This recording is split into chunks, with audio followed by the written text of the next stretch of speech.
Abram, por favor, suas Bíblias no Salmo 119. Nós vamos olhar hoje aí para a estrofe que se inicia com a letra Men. Cadê Vera? Já desenhou aí, Vera, a letra hebraica? Cadê Vera? Está lá atrás. Ó. Vera está desenhando na Bíblia dela as letras, não é? Falou que perdeu algumas, eu vou mandar para o WhatsApp para ela. Ela está desenhando lá, está treinando. Daqui a pouco Vera está falando hebraico aí. Vocês não estranhem não, tá certo? Não é...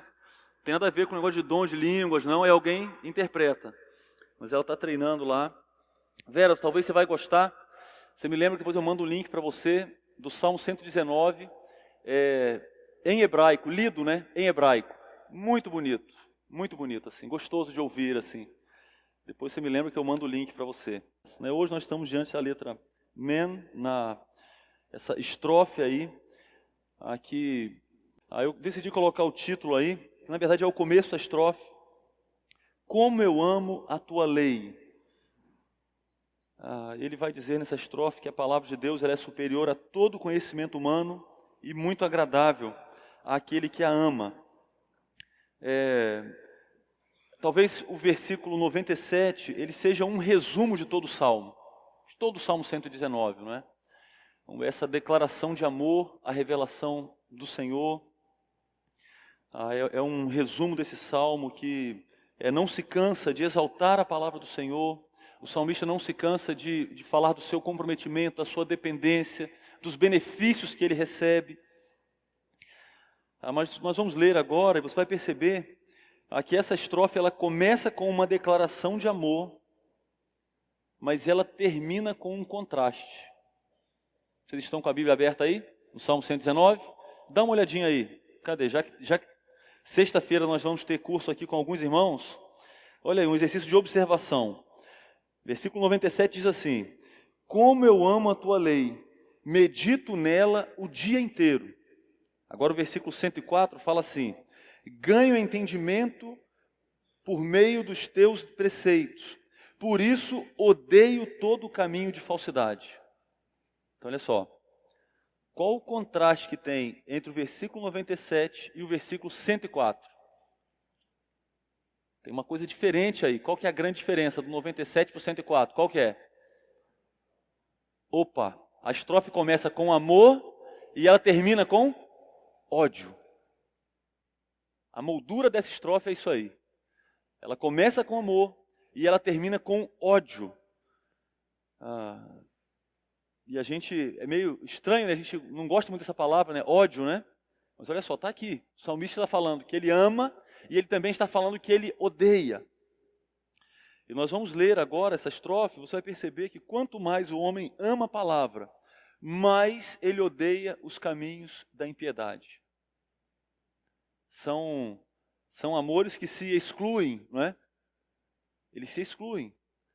O amor pela revelação do Senhor, o amor pela vontade do Senhor, vai motivar em nós ódio por outras coisas que são contrárias a essa vontade boa e perfeita do Senhor. Porque são amores que se excluem. Então vamos ler aí essa estrofe que exalta as Escrituras e lista também, mais uma vez, os seus benefícios. Se vocês quiserem ficar em pé, podem ficar, nós vamos ler alguns versículos juntos. Aliás, eu vou ler os versículos ímpares e vocês juntos podem ler os versículos pares. Aqueles que quiserem, podem ficar em pé e vamos ler. Como eu amo a tua lei, medito nela o dia inteiro. Os irmãos, os teus mandamentos me tornam mais sábios que os meus inimigos, porquanto estão sempre comigo. Tenho mais discernimento que todos os meus mestres, pois medito nos teus testemunhos. Tenho mais entendimento que os anciãos, pois obedeço aos teus preceitos. Afasta os pés de todo caminho mau, para obedecer à tua palavra. Não me afaste das tuas ordenanças, pois tu mesmo me ensinas. Como são doces para o meu paladar as tuas palavras, mais que o mel para a minha boca. Ganho entendimento por meio dos teus preceitos, por isso odeio todo o caminho de falsidade. Obrigado, pode sentar. Bonita, né? Bonita a estrofe, não é verdade? Muito bonita a estrofe. No versículo 97 nós temos um resumo do Salmo. E desse resumo nós retiramos já uma verdade, que nós não podemos exagerar no ensino de que devemos amar e nos dedicar ao estudo da palavra. Ler o Salmo 119, eu acho que depois dessa série aqui, né? No ano que vem nós vamos terminar, se o Senhor permitir. Aí você não lembrar disso e que não dá para exagerarmos disso. Falando para as crianças, falando para os mais experientes, né? Nós precisamos amar e nos dedicar ao estudo da palavra.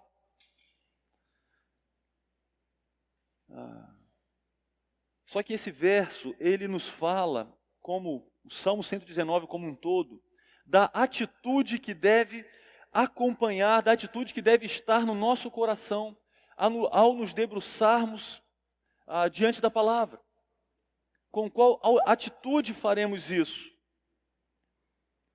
Não por obrigação, não é? Então, aí você tem lá um plano de leitura. Eu tenho usado um plano de leitura no Excel, né, no computador. Aí só vai mudando, cada ano vai mudando. Então tem um xizinho lá, aí faz um gráficozinho, do quanto você leu no mês, quanto você leu no ano. Não é? E aí você fala, bom, eu tenho um gráfico para preencher. E como que eu preencho esse gráfico? Lendo alguns capítulos da Bíblia por dia.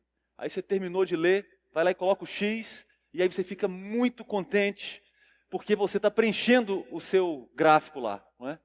E aí no final do ano, se deu tudo certinho, deu 100%, aí você fica agora até orgulhoso. Fala, puxa vida, esse ano, olha só, eu estou fechando o ano com um aproveitamento de 100%.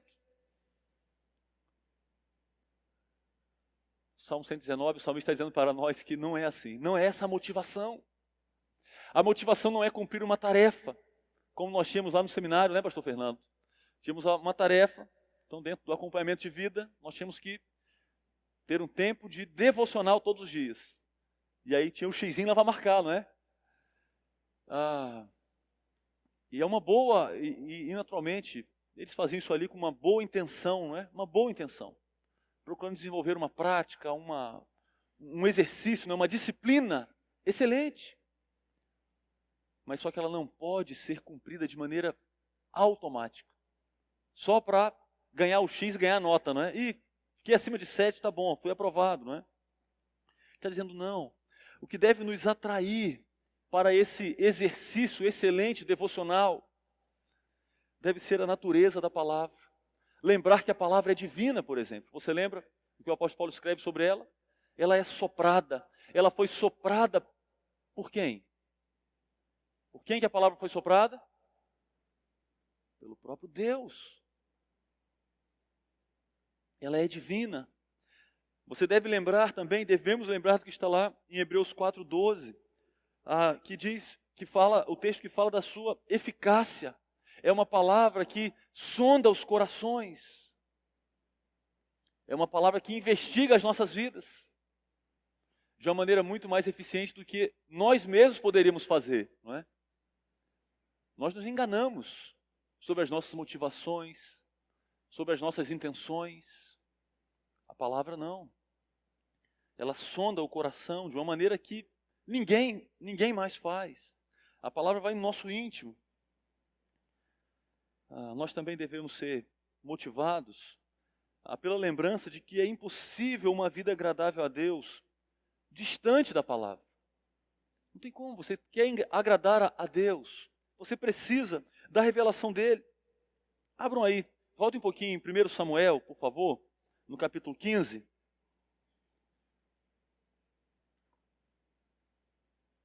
1 Samuel, no capítulo 15.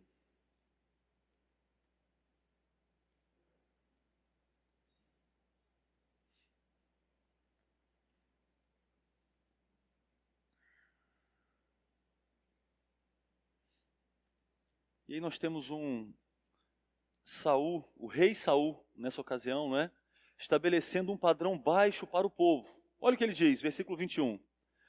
Os soldados tomaram ovelhas e bois do despojo, o melhor do que estava consagrado a Deus para a destruição, a fim de os sacrificarem ao Senhor seu Deus em Gilgal. Então diz, olha, eles separaram o melhor do que estava consagrado para a destruição, porque a ordem de Deus era para destruir. Mas ele disse, não, essa questão de obedecer não é tanto assim, o negócio é o sacrifício. Então eles separaram os bois para o sacrifício. Deus não quer sacrifício, então vai ter sacrifício. Mas olha a fala de Samuel para ele. Samuel, porém, respondeu, acaso tem o Senhor tanto prazer em holocaustos e em sacrifícios, quanto em que se obedeça a sua palavra? A obediência é melhor do que o sacrifício, e a submissão é melhor do que a gordura de carneiros. Saul, ele estabelece um padrão baixo para o povo. Um padrão de adoração. Ele diz o seguinte, não importa os motivos pelos quais você faz. O importante é fazer. Então, tem que ir à igreja domingo de manhã? É isso que seu pai vive falando para você que tem que fazer? Então faz isso, vai na igreja domingo de manhã. E valeu, não é? Ganhou o xizinho lá nas tarefas do pai e da mãe, agradou o pai e a mãe. A tarefa é cantar na hora do louvor, é abrir a boca e cantar, com cara de alegre. Pronto, eu já fiz isso. Tarcísio, não me enjoa mais, eu já fiz a minha parte. É o que Saul está falando aqui. Ele está dizendo, o importante é fazer. Os motivos não interessam. Diferente do que acabamos de cantar, não é? E o Rodrigo nos alertou aqui. Faça independente da sua própria atitude e coração. Essa é a proposta do rei Saul. Um padrão errado, um padrão baixo. Sabe que padrão é esse? É o padrão da religiosidade. É o padrão daquele católico tradicional, não é? Que os evangélicos agora copiaram. Então passa na frente da igreja, faz o sinal da cruz, na frente tropeça e fala um palavrão. Mas fez o sinal da cruz, está bom, não é? Rezou lá o número de vezes, está bom. Os evangélicos estão copiando esse padrão. Tem um CD gospel aí, está bom demais, não é? Ouviu música gospel em casa? Está valendo, está excelente. O versículo 22 nos corrige, ele diz, olha, o motivo por trás da devoção é o desejo de obedecer. Essa é a fala de Samuel, que na verdade é a vontade de Deus. Ele está dizendo, olha só, os holocaustos eles são bem-vindos para esse tempo aqui. Os sacrifícios são bem-vindos, mas quando eles são oferecidos com uma atitude, acompanhados de uma atitude de obediência.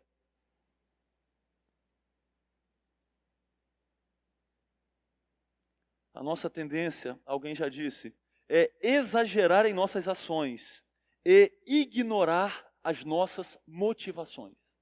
A nossa tendência é exagerar nas nossas ações e ignorar as nossas motivações. Por isso, não podemos exagerar no ensino de que devemos amar e nos dedicar no estudo da palavra. Não é só estudar. Esse estudo precisa ser acompanhado de uma motivação ou precedido de motivações corretas. E nada melhor do que essa grande declaração de amor.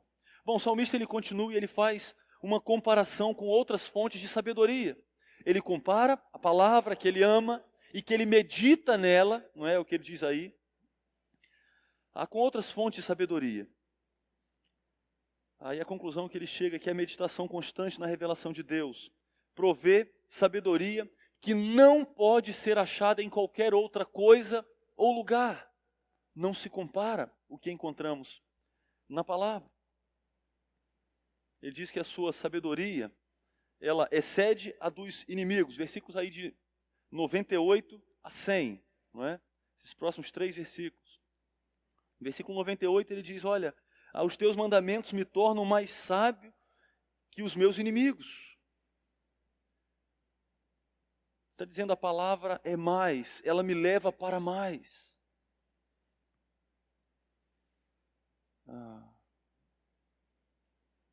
Jesus, lá no Novo Testamento, Lucas 10, ele lança luz para esse texto, quando ele diz que ele louva a Deus, exalta a Deus, porque essa palavra ela é uma dádiva aos pequeninos e ao mesmo tempo ela é oculta aos sábios segundo o mundo. Eu vou ler para vocês, Lucas 10, 21. Naquela hora Jesus, exultando no Espírito Santo, disse: eu te louvo, Pai, Senhor do céu e da terra, porque escondeste essas coisas dos sábios e cultos e as revelaste aos pequeninos.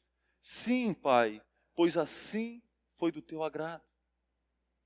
Jesus está dizendo: Senhor, que grande alegria a ver o que o Senhor fez. O Senhor reservou a sabedoria do Senhor para os pequeninos nesse mundo. Sabe quem são os pequeninos? Eu e você. Você é um crente de Jesus Cristo? Eu e você. E ele está exaltando aqui o salmista, ele não está destacando a si mesmo, quando ele diz, eu sou mais sábio que os meus inimigos. Na sequência ele vai dizer, eu tenho mais discernimento que os mestres, eu tenho mais entendimento que os anciãos. Ele não está chamando atenção para si, mas ele está exaltando a palavra do Senhor, ele está falando dos benefícios de meditar nas Escrituras. É mais fácil fazer escolhas sábias, porque eu medito na sua palavra, é o que ele diz. Quando eu preciso fazer escolhas, e naturalmente eu sei que eu preciso fazer escolhas sábias, é mais fácil fazer escolhas sábias, porque eu medito na sua palavra.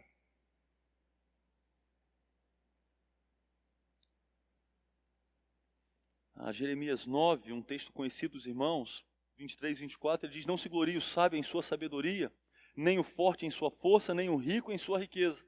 Mas quem se gloriar, glorie-se nisto, em compreender-me e conhecer-me, pois eu sou o Senhor, e ajo com lealdade, com justiça e com retidão sobre a terra, pois é dessas coisas que me agrado, declara o Senhor. Ninguém se gloria então porque é forte, ele está dizendo, ou porque é rico.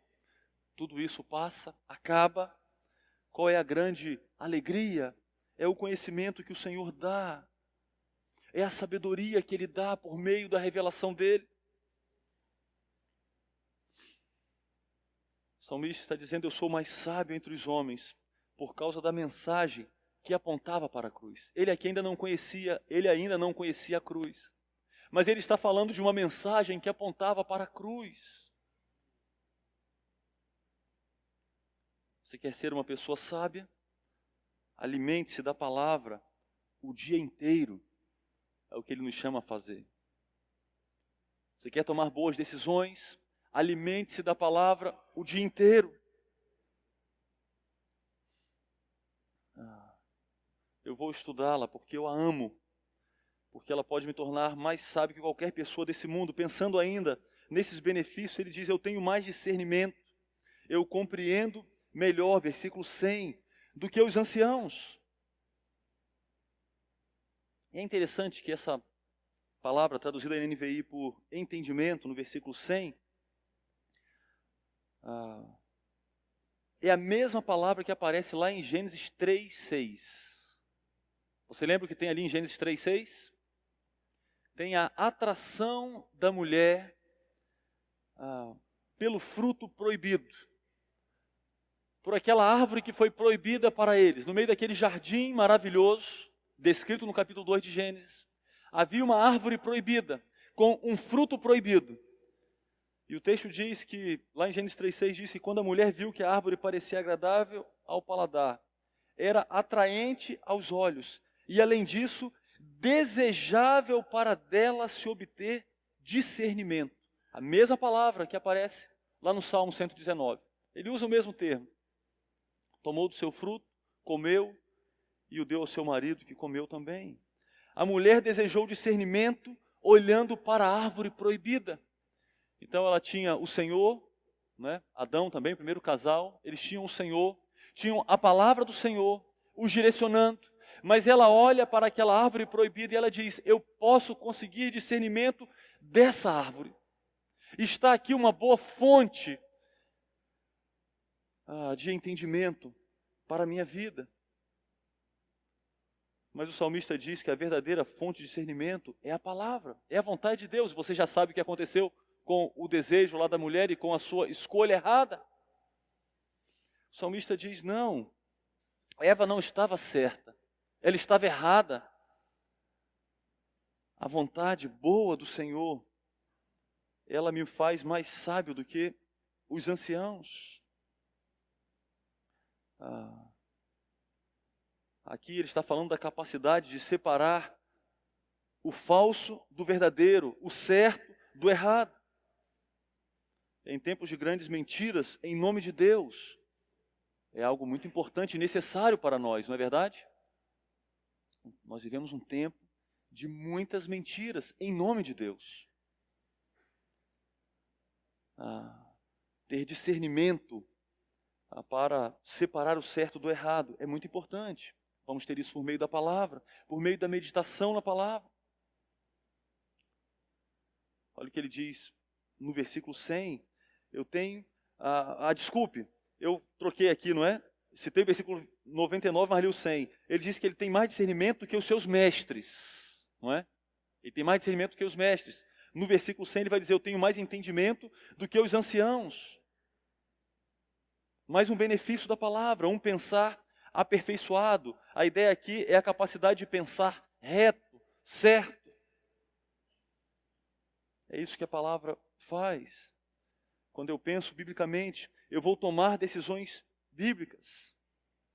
E Jó nos alerta de que nem sempre a idade, a experiência na vida, os cabelos brancos, são sinal de entendimento e autoridade.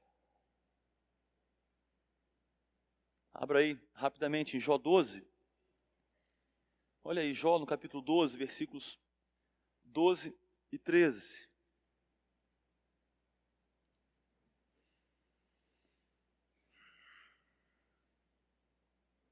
Jó 12, 12 e 13.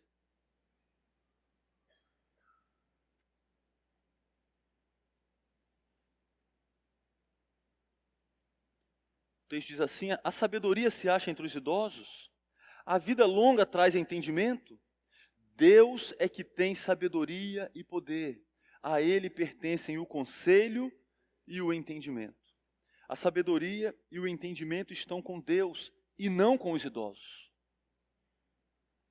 É possível, o que Jó está dizendo aqui? É possível ter um idoso tolo. Aliás, veja um pouquinho de televisão. Se você vê um pouquinho de televisão, você vai encontrar muitos idosos bem tolos, não é? E são admirados pela sua tolice. Por isso que Jó está nos corrigindo, dizendo, a sabedoria, ela se acha com o Senhor. O idoso sábio é aquele que tem uma vida com o Senhor. Como diz lá Provérbios 16, 31, não é? Coroa de honra são as cães, quando se acham no caminho da justiça. Os cabelos brancos trazem bastante sabedoria, quando eles se encontram no caminho da justiça. Quando você tem ali alguém que tem caminhado com o Senhor há vários anos, meditando na palavra dele, submetendo-se à palavra dele, ao invés de ser um ouvinte esquecido, não é? Como o Tiago nos alerta e ouvimos aqui hoje, vários de nós puderam ouvir aqui hoje. Os cabelos brancos, eles são honrosos nos caminhos da justiça. Todos esses são benefícios do Senhor, da palavra do Senhor. Mas ele continua, e ele diz que a meditação na palavra, essa palavra que traz tantos benefícios, nos leva a fazer escolhas certas. Olha aí para os versículos 101 e 102 que já lemos.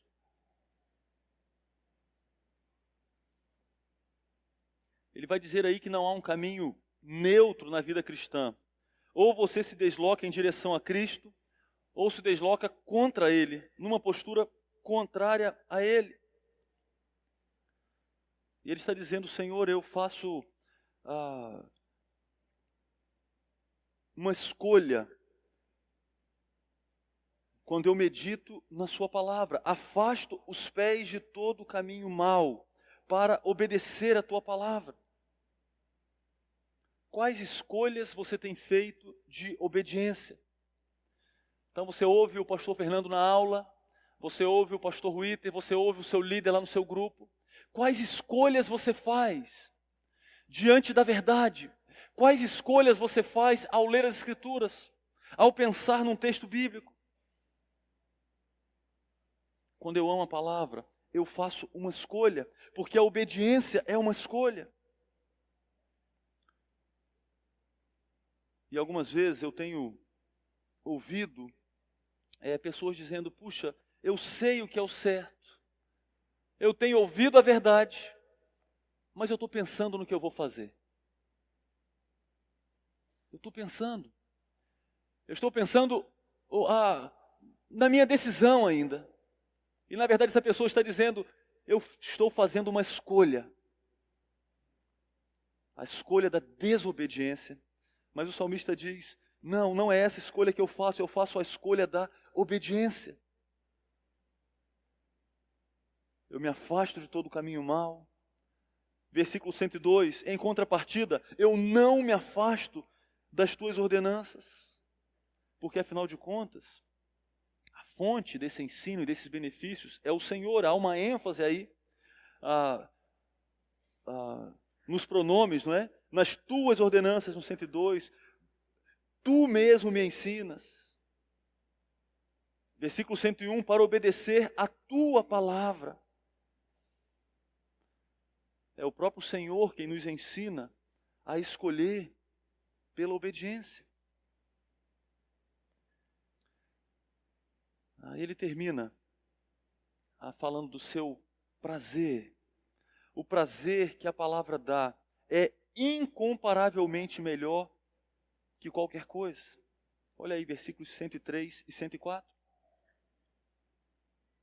Essa estrofe de amor e ódio termina falando do prazer que ele tem. Como são doces para o meu paladar as tuas palavras. Eu queria que você lembrasse da última vez, e talvez não seja muito tempo atrás, não é? Que você ficou diante de uma escolha muito difícil.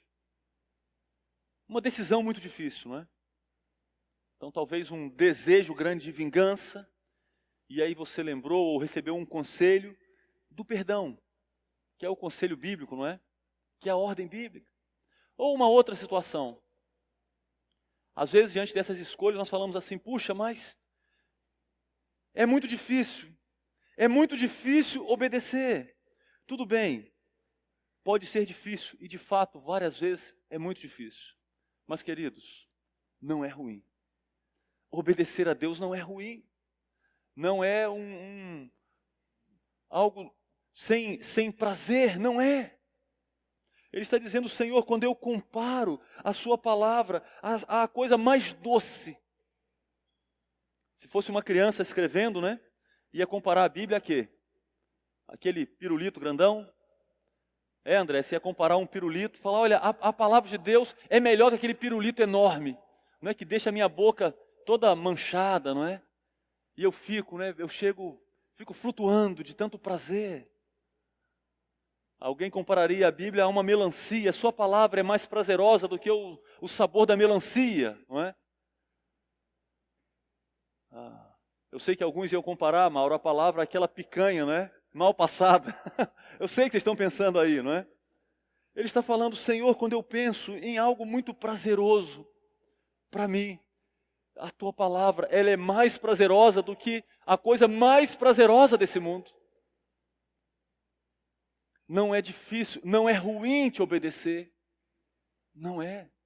Eu sei que mesmo quando o Senhor contraria a minha vontade, o Senhor está me conduzindo para um caminho prazeroso. Queridos, não é isso que temos ouvido na pregação lá da carta aos Romanos. O Senhor nos liberta da escravidão.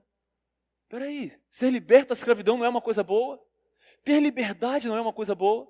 Não é isso que os adolescentes falam? O Senhor nos libertou da escravidão para nos dar a liberdade da obediência, o prazer na palavra dEle, a doçura da obediência.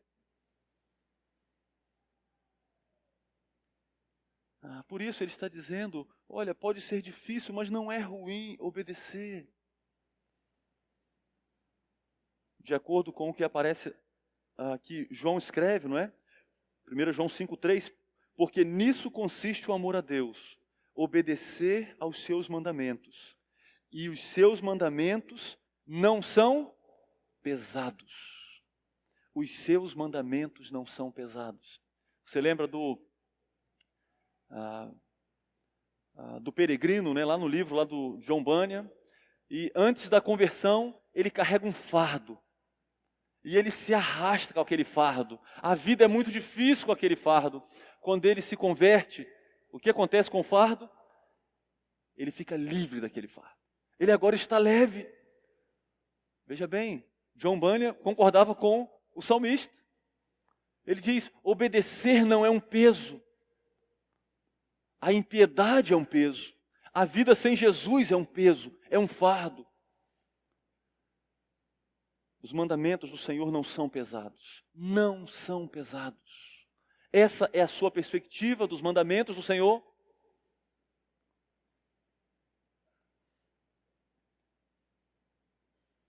Essa estrofe que começa com uma declaração de amor e termina com uma declaração de ódio. Ele diz: por isso odeio todo caminho de falsidade. Ela nos lembra que quanto mais o homem ama a palavra, mais ele odeia os caminhos de impiedade. Não tem como. São amores que se excluem, não é? São amores que se excluem. Então, algumas piadas vão perder a graça, não é? Alguns prazeres já não serão mais prazerosos. Não, eram prazeres antigos, não é? Algumas práticas que antes, né, nos dedicávamos horas e horas. O irmão Antônio Luiz estava lembrando ontem, não é? Tantas pessoas se reúnem e aí uma noite de prazer. E aí termina com pessoas bêbadas. Era a vida de alguns de nós antes. Agora não são mais prazeres. Agora isso causa ódio. Os caminhos da impiedade. Agora, quando nós lembramos os caminhos da impiedade, nós temos ódio, rejeição. Nós não queremos isso mais. São amores que se excluem. Queridos, que possamos afirmar juntamente com o salmista, com bastante sinceridade: como eu amo a tua lei. Por isso eu medito nela o dia inteiro. Não, eu não só estou marcando um X lá. Ele nos convida a afirmarmos com sinceridade: como eu amo a tua lei. Que o Senhor mesmo nos encha desse amor, não é? E que esse amor seja crescente. Amém.